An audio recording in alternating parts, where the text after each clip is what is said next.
demands homeless people immediately move out of Washington, D.C. U.S. President Donald Trump has said homeless people must move out of Washington, D.C. as he vowed to tackle crime in the city, but the mayor pushed back against the White House, likening the capital to Baghdad. "We will give you places to stay, but far from the capital," he posted on Sunday. The Republican president also trailed a news conference for Monday about his plan to make the city safer and more beautiful than it ever was.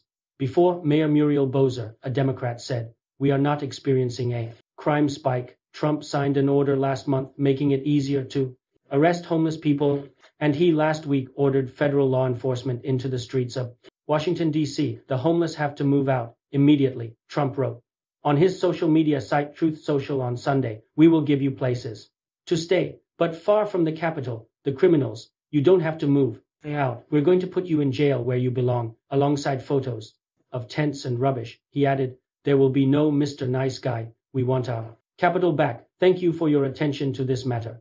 The specifics of the president's plan are not yet clear, but in a 2022 speech he proposed moving homeless people to high-quality tents on inexpensive land outside cities, while providing access to bathrooms and medical professionals.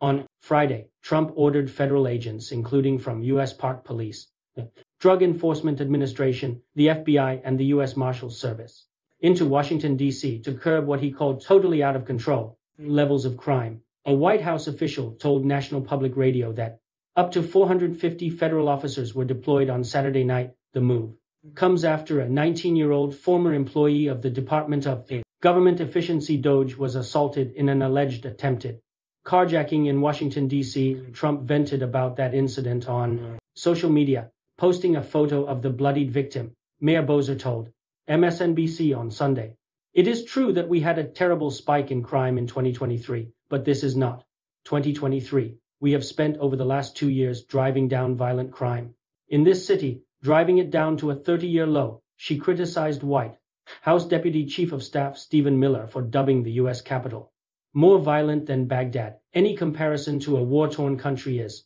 hyperbolic and false," Bowser said. Washington, D.C.'s homicide rate remains relatively high per capita compared to other U.S. cities, with a total of 98 such killings recorded so far this year. Homicides have been trending higher in the U.S. Capitol from a decade ago, but federal data from January suggests that Washington, D.C. last year recorded its lowest overall violent crime figures once carjacking, assault and robberies are incorporated in 30 years, Trump has said.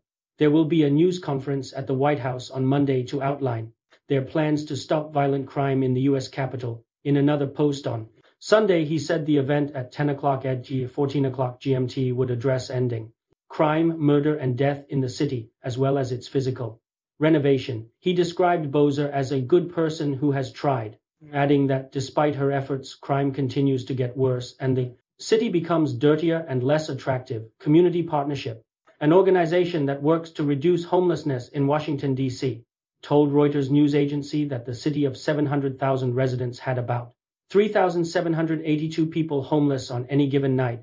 Most were in public housing or emergency shelters, but about 800 were considered on the street. As a district, rather than a state, Washington, D.C. is overseen by the federal government, which has the power to override some local laws.